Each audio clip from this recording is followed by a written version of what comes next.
It is now my pleasure to introduce a good friend of mine and a really inspiring individual. Jerry DeWitt has done something that just the courage required to do it kind of staggers me. He was a Pentecostal minister, started doing that when he was 17, went on to be the pastor of 2 different Pentecostal churches, and after 25 years of spreading the word of Pentecostalism, he decided it wasn't true. And instead of just finishing out his career and waiting until retirement, he decided that he couldn't do that, and that he needed to be honest with everybody in his life about who he was, even if the cost might be extremely high, and it was extremely high, and he might tell us about some of that this morning. I'm kind of guessing we're going to hear a little bit about that from the first slide in his presentation here. And he is now on the board of director of both the Clergy Project, which helps people in exactly his situation, and Foundation Beyond Belief, which helps secular folks do good works. So please join me in welcoming Jerry DeWitt. Thank you. Thank you. Good morning. This sounds like a Sunday morning, doesn't it? Good morning. Good morning. So about midnight last night, I get a phone call from my son. I landed at about 6:35, was picked up by some friends, and we went to dinner. I'm going to be a lot of fun for the camera, so stay with me.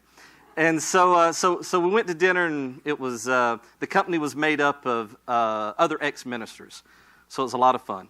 So we finally yeah, how'd you miss that? Nobody, it was a big secret, yeah. And so I finally get to the hotel, and I wind down a little bit, and I don't know if anything here is spelled correctly because I was exhausted. And about midnight, our time, I get a phone call from my son. Now, my son's 22 years old. How many in here are 22? Yes. What's a good reason for you to call your dad at midnight? All right, something is wrong, right? And so in this stupor, in this exhaustion, I grab my phone. I'm like, yeah. What is it? You know? And he says, Dad. He said, what's the name of that crackhead preacher that got caught with that male prostitute?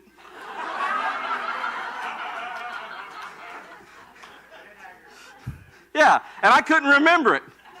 And I said, I don't know, hold on a second. He said, oh, you're not Googling, are you? And I said, no, yeah, give me just a second. So I put him on speaker, and I start looking for it, and I can't find it. But somehow, putting into Google search, crackhead prostitute preacher, I find a link with my name attached to it. I see Hope After Faith, you know, the name of my book. And I'm like, well, that's kind of interesting. So I click on it. And it is a review on Goodreads. And so, to start off my subject this morning, and maybe to get us in a more lively mood since it's early for all of us, trust me, I want to read some highlights of this particular review. So this lady, who we will call HD, because she's going to be on YouTube from here on out, makes a few points. One of the points she says is this: this sounds like a good premise for a story. But the problem boils down to this.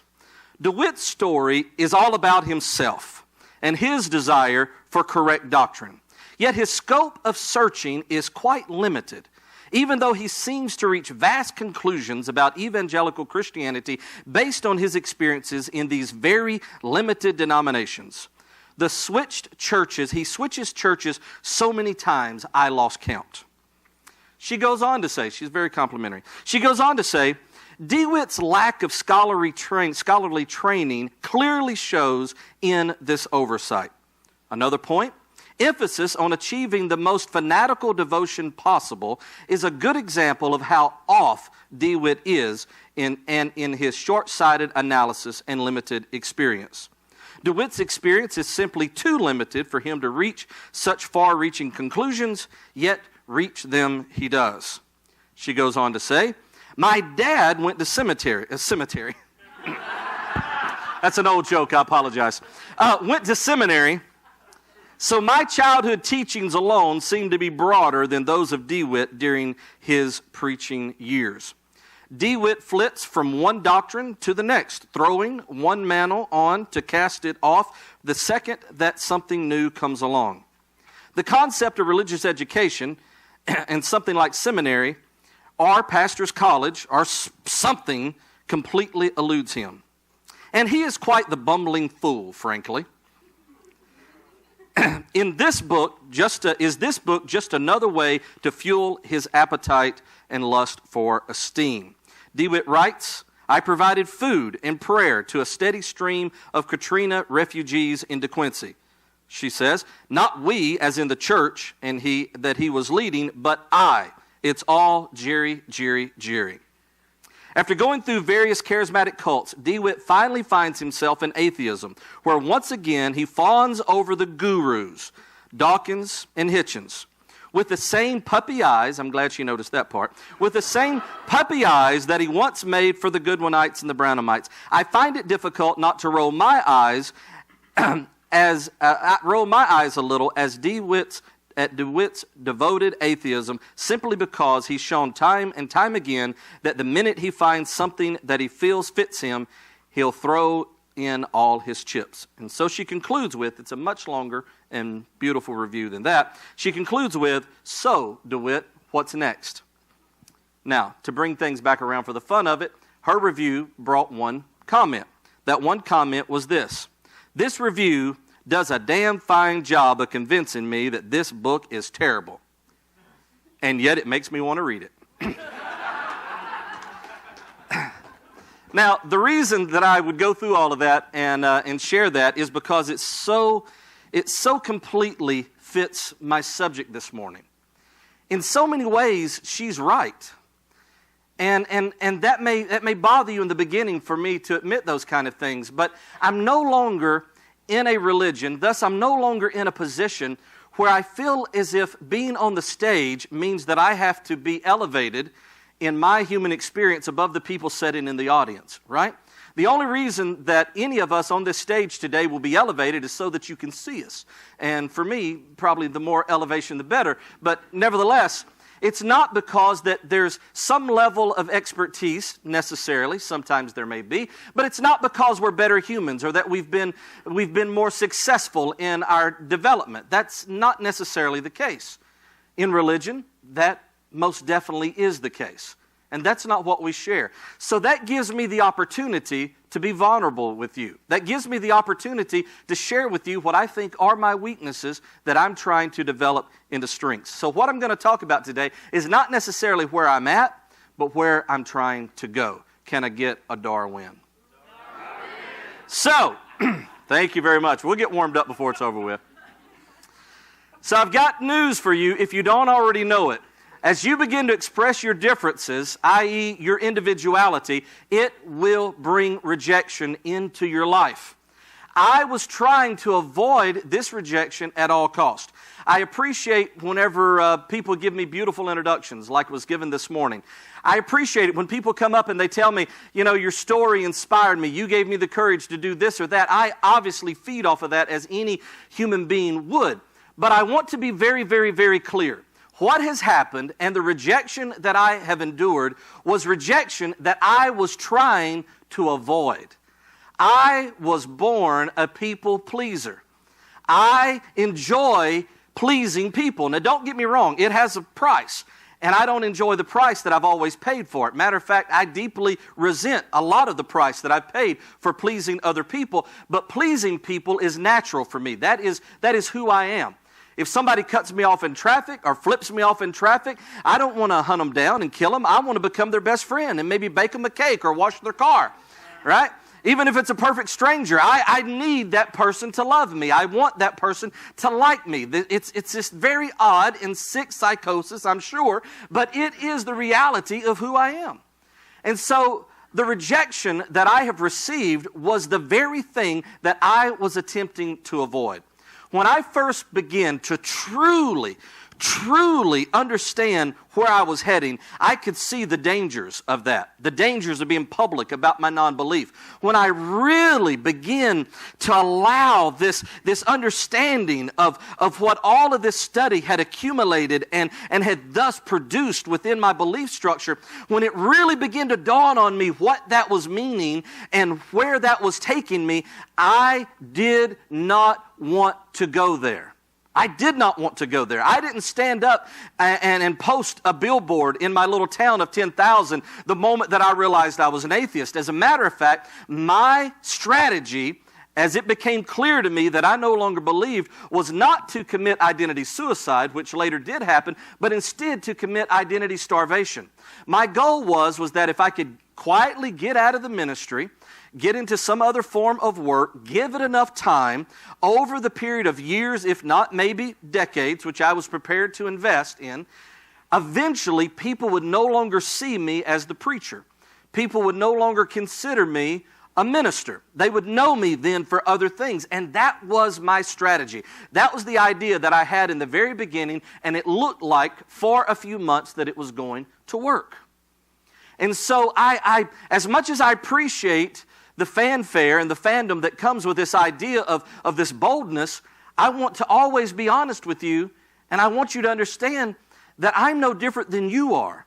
And the fears that you have and the things that you dread and the way that you politically maneuver in your situation to avoid certain stressors, I did and do those things as well. It just so happened that life worked out a different way.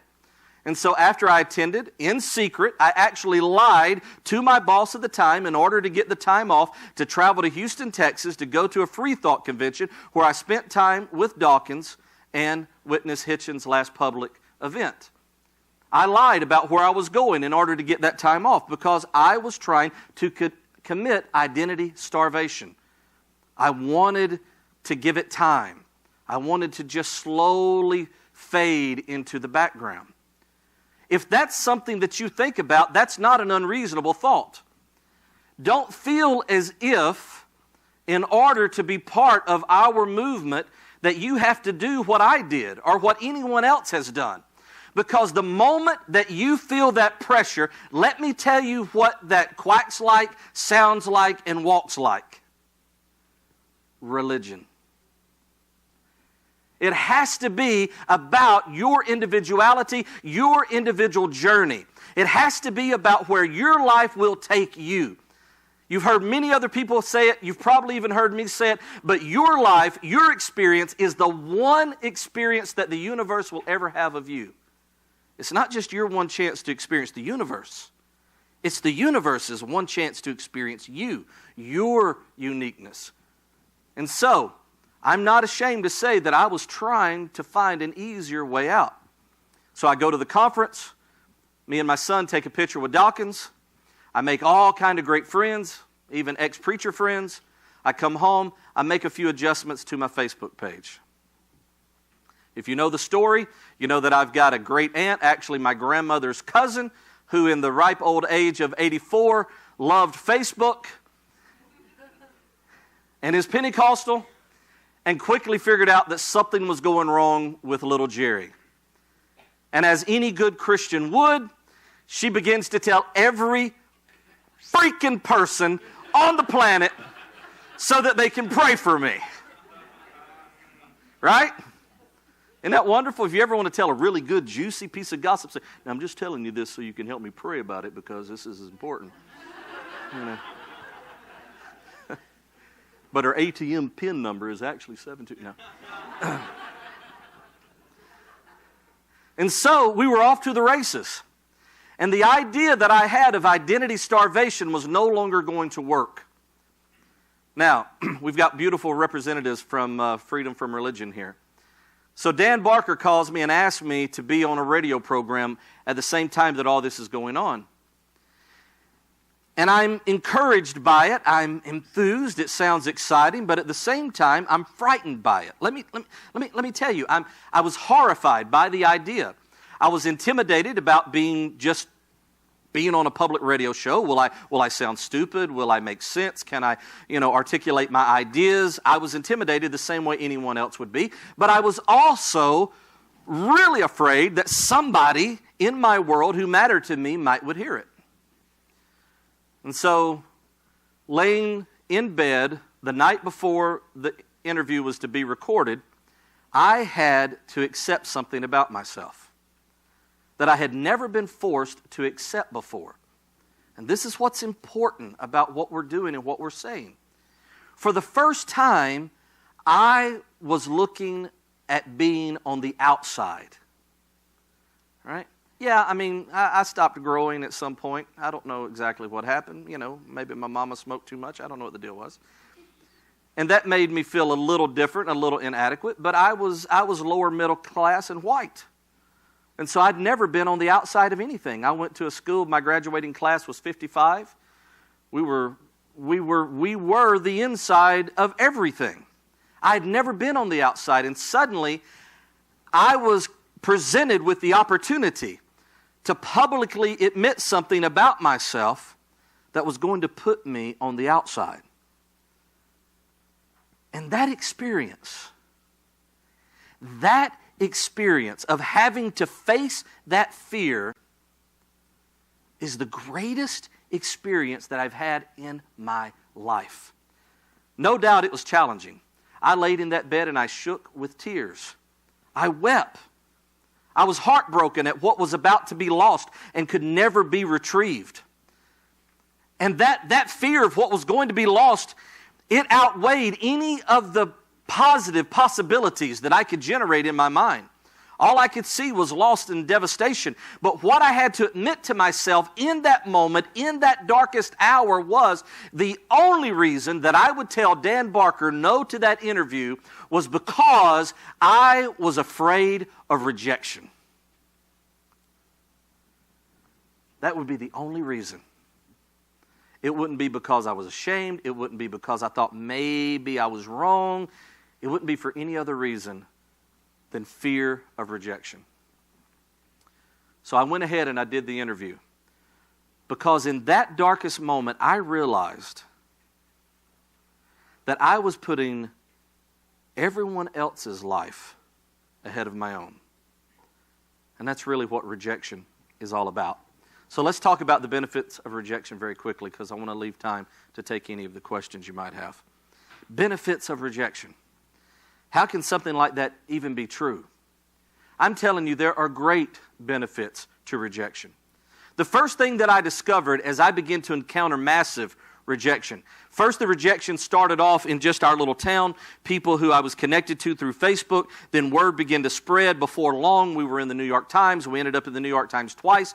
Then we had, believe it or not, I'm such a people pleaser that perfect strangers posting something negative about me bothers me. Right? HD, her review bothers me. I'm not exaggerating when I tell you, at 2 o'clock last night, I was reading everything she's ever tweeted. Really. I started to follow her on Facebook. It bothers me that she dislikes me so bad, right? And so how could it possibly be that I would now find benefits in rejection? The greatest benefit from the very beginning, from the onset of the entire experience, was that it forced me to determine once and for all what my priorities were. What is my life about? What do I want to invest my time and energy into? Do my priorities reflect a life strategy that would allow me to just quietly sit in the background and avoid all future rejection? That's not a bad thing if that's your priorities. But what's important is that you have to figure out what your priorities are. You cannot allow the secular movement or any other movement to tell you what those priorities are. That, ladies and gentlemen, is religion. We've got a little bit of a hand clap going on there. Maybe we'll get a thank you. It won't throw me off. It actually makes me taller. And so I had to determine, what are my priorities? How do I want to spend my life? And the scenario that I play out, I envision that I actually live long enough to reside in a nursing home one of these days. Laying in the bed, unable to explore anymore, unable to fend for myself. I want to imagine, take that travel, take that time journey, and imagine looking back on my life and seeing, am I proud of what I've done? Did I meet my priorities? Rejection forces you to be honest about what is important to you. When you no longer fit in, it actually frees you from cultural norms. The next thing that I had to deal with was loneliness. Probably as hard as this will be for you to imagine, with all of the friends that I've made once I got into the secular movement, as much as I love all of you, not a single one of you, and not even all of you put together, can come close to healing my heart, which has been broken by losing my relationship with my grandmother. I would trade every single one of you all put together 1,000 times over just to get her back. That separation, that loneliness, it's penetrating. It's all-consuming. It's like a shadow that still is cast over your thoughts and over your heart, even in the darkest of night when there seems to be no reason for it. Even when I'm standing with you and I'm enjoying you and I'm engaged with you, still yet there is a broken heart that beats quietly, softly beats in the background of my life that makes me feel lonely, because these relationships that I grew up in, they are fundamental to my existence. In just this year alone, I've stayed in 75 Marriott hotels. Went platinum this year. 7 times. No, that's an old joke. And so I spend a lot of time alone, and I hate every minute of it. I'm not a loner. That's not what I enjoy doing. But this rejection separated me from so many of the important people in my life that it forced me into this lifestyle of loneliness, of being alone. And I have wrestled with this. I've had to deal with this. It has created different phases of depression in my life since coming out as an atheist, dealing with this loneliness from this rejection. So how can I say that that's a benefit to rejection? The reason it's a benefit is because whenever you're feeding off of all the other relationships in your life, it is a mask. It's a facade. It makes you think that you know yourself when you really don't. It makes you think you like yourself when you don't even know yourself well enough to know whether you like yourself or not. It makes you think that you're happy and content, but the isolation, being put off on the island by yourself, forces you to dig deep and to think about the qualities that you naturally possess even when no one else is around to enjoy them. It makes you learn about you. Rejection is my best frenemy. Lastly is fear. Because fear of rejection is just one type of fear. The issue is actually fear. That's the issue. Trying to avoid the sensation of fear. And that's something I know a whole lot about. Towards the end of my religious experience, I had become almost agoraphobic. I couldn't walk into a mall, a big open space filled with lots of people. I couldn't ride in the car by myself. I couldn't ride in an elevator without feeling claustrophobic. I couldn't stay in a hotel room that was high enough to have a large window or a balcony for fear that I might go crazy and jump out of it. Anybody with anxiety or panic attack disorder, you know what I'm talking about, right? I had a fear of being alone. Whenever we would go into town, we'd go into Walmart, the only way that I could survive was if my wife was there, because she had become my safe person. I lived in constant fear. And over a very, very slow process, I began to work my way out of that with cognitive behavioral therapy. Very, very, very slowly. But this massive amount of rejection that I received, it freed me to go on the real adventure. not the adventure that other people had charted for me, not the course that had been dictated by my culture or by my tradition or by my heritage, but instead a uniquely designed and personally owned adventure. And my adventure is all about overcoming fear. Because that's where our hope is at. So I'll simply end with this idea. Don't avoid rejection. You don't have to go looking for it, right?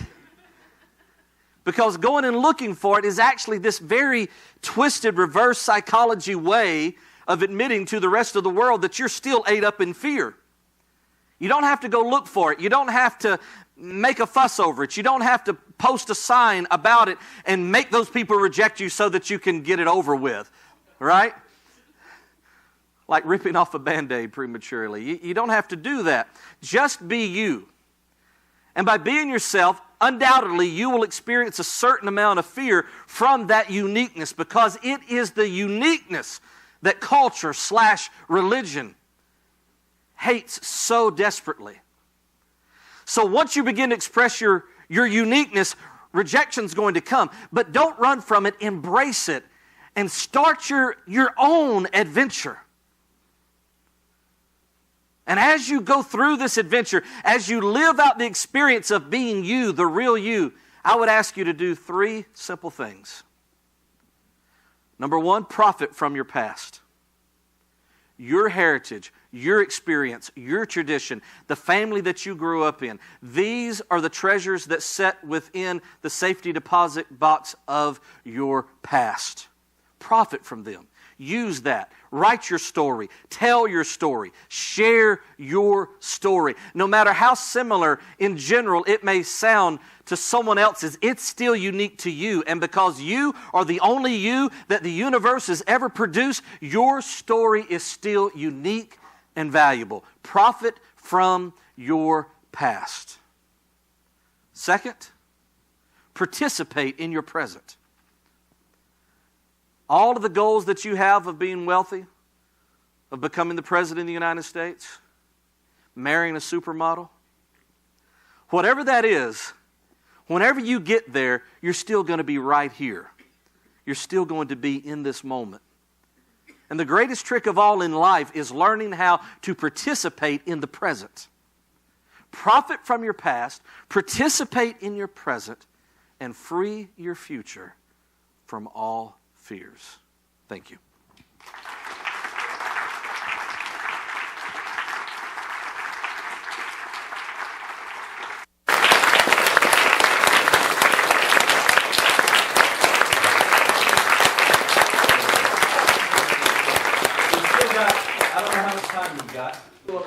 We got a little over 10 minutes? Exactly. We got exactly 10 minutes. So if you want to figure out whose questions we want to answer, it makes me feel like a bad guy. I don't want anybody to not like me. You there in front, yeah. You sound exactly like a Southern Baptist. That is such a huge insult because I was Pentecostal, but I'll take it. The reason I say that is because one of the prominent viewpoints in all of Protestant doctrine is the idea of individualism, the idea of the self, which you've spoken a lot on. However, as was shown to us yesterday, individualism is kind of our Achilles heel as well as our greatest strength, because given we have a very consistent viewpoint, but we don't like being told what to do. Don't you think it would be more beneficial for the secular movement as a whole to ditch this constant desire to just be you and actually act as a group for once? Yeah, that's a very good point. And I will first tell you that I think all things, as the good book says, should be in moderation. I think it is important to balance. There's no doubt about it. There always has to be a balance to anything and everything. But this is going to sound audacious of me.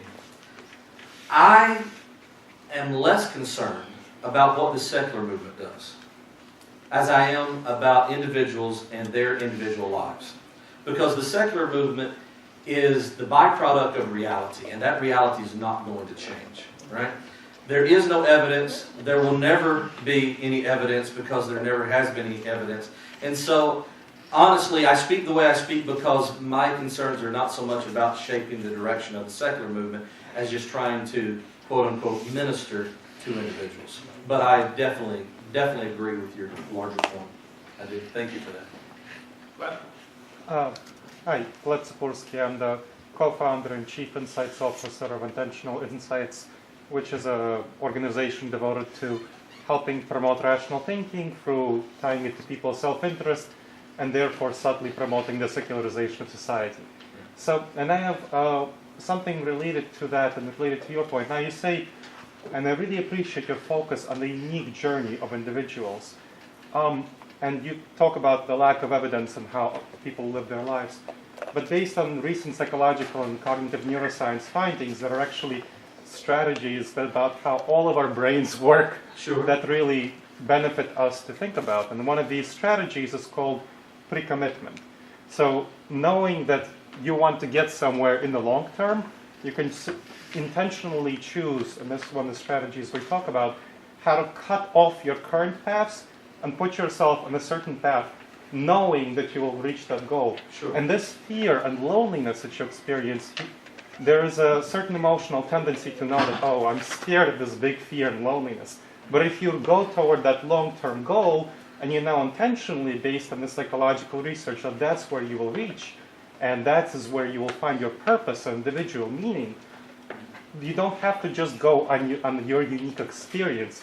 You can also go on this research. And I was wondering if you can comment on this bigger research and how we all function in similar ways. Well, I think it's obvious that there's been so many studies done that's proven that when someone sets a goal, and we've actually seen that it even matters if you write it, if you're journaling about your goals, that if you set a goal, you write a goal, you date a goal, then you create action steps to reach that goal, you are far more likely of obtaining that goal. And so one of the tricks whenever you do have something very, very large that you are afraid of is actually to break it down into smaller pieces, chunking it, right? Breaking it down into smaller pieces and seeing it for what it really, really is. So those are techniques that are useful in order to move from one state to the next state in one phase of your life to the next phase. So I agree with that. I think that ultimately psychology is ultimately going to produce the winning strategies for how we're going to function, not just as individuals, but also collectively together. And there will be science and statistical data to back up those strategies. And obviously that's already taking place. Thank you. Hi, I know most of your background has to do with Christianity, especially Pentecostalism, but I was wondering if you have any advice for people who are not of the Christian faith and who are leaving their religion, because I used to be consider myself Jewish, and not only do you have the religious aspect, you also have the minority aspect of it, of course for Jews, especially the memory of the Holocaust. So I was wondering if you have any advice for people leaving religions that are not Christianity that have that extra pressure of being a minority. Well, I think the first thing that what I've always recommended people do, because it's what benefited me first, was to connect with a secular group that specialized in that minority, specialized in that particular experience. This happened for me twice. Whenever I was suffering from debilitating anxiety disorder, panic attacks, I would have dozens, literally dozens of panic attacks in a single day. And so whenever I was suffering from that, the first thing that began to bring me out of that was to connect with other people that were having the similar situation and had gotten over it primarily. First thing you realize is that you're not alone, that you're not crazy, that there's not some type of subversive, self-destructive mechanism working in your psyche that's trying to mess up your life. There's other people who've come to the same conclusions and feel the same way and work their way out of it. So that helped me with anxiety, but then particular to the secular movement, connecting with the Clergy Project and seeing that there were other ex-ministers who had gone through this exact same experience. And this is, not necessarily this is how they did it or this is how they got out, but that it was survivable. That made a huge difference. So that would be the first thing that I would say to someone is find your other, right? Find someone out there that's gone through that same experience. And they're there. They're there. They exist, for sure. The focus of this talk's been mostly on social rejection. I was wondering what advice you could give to people who maybe, or students perhaps, who want to come out to their parents who might be religious, and they are financially dependent on them, might have their parents withdraw that financial support. Right. I'm just wondering. Yeah, don't do it. That's my advice. Don't do it. Education is too important. This time is just a phase that you will pass through, and you'll never be without that education once you get it. It plays too important of a role in your future to screw with it just because you're hanging out with other people who can be out. You know, and so I say, if you feel like you're going to be in jeopardy, then don't do it. Just write it out. You can make it. You know, a few more years. Now, on the same hand, everybody's different, and that's why I don't want to see the secular movement become too generalized, because everyone is very, very different, and some personalities, thus some people's conscience, is so sensitive that you have people who border on the brink of suicide over the pain that comes from the duplicity. And so would I rather that person come out and make their way out of that process other than kill themselves? Well, of course. But that's why these answers always have to be somewhat general, and presentations have to be even more general than that. But with the way you asked it, I would say don't do it. Okay. I think I speak for almost everyone in the secular movement to say we're really happy to have you at our conferences and to sort of get you when we want you. But I think a lot of the messages that you're promoting about acceptance and forgiving yourself they've meant a lot to me, and they're things that I've reminded myself of in important times in my life. And I think a lot of these messages have no more to do with the cause of secularism than they do with God. Mm-hmm. So while we're really happy to have you, do you think there's a place for someone like you to promote these ideas to a more general audience, not just one that's interested in secularism? I would hope so. And I see that happening. Sometimes, I'll be honest with you, sometimes given all that we've suffered and all that we've lost, as much as I love all of y'all, and I wouldn't trade, I've probably totally turned you off today, but you know, now you know I love my grandmother more. I'm sorry. But as much as I love where I'm at and how this journey has evolved, obviously I'm still saddened by the things that have been lost and the price that has been paid. Every so often I come across a minister who has been far more clever than I, and is finding a way to move either his congregation or whatever fellowship that he's working with into something that if he presented, you wouldn't know the difference between him and me. All right? And yet he hasn't had to lose and suffer all the things that we've had to lose and suffer, because he's just kind of played the game better, to be honest. So I think that in many ways, Christianity itself is moving in this direction. And over time it may happen. One last question. Yeah, go for it. Have any of the broken or rejected relationships come back around, and how glaring is that believer-non-believer divide within that relationship? Really, I don't think any that were completely severed have come back around. My grandmother and I, we have fallen into a we just don't talk about it, which means we don't talk much. Because there's a fear that if we let down our guard, she hasn't expressed this, but I can sense that this is what's going on. We both feel as if we let down our guard, then a slip of the tongue will happen, and we'll have to face this issue, and it may make us to where we can't even be in the same room ever again. So, to my knowledge, none of those relationships that were completely severed have come back around. There were a lot that kind of backed away, and they're very polite. All right. Thank you so much, Jerry. Thank you.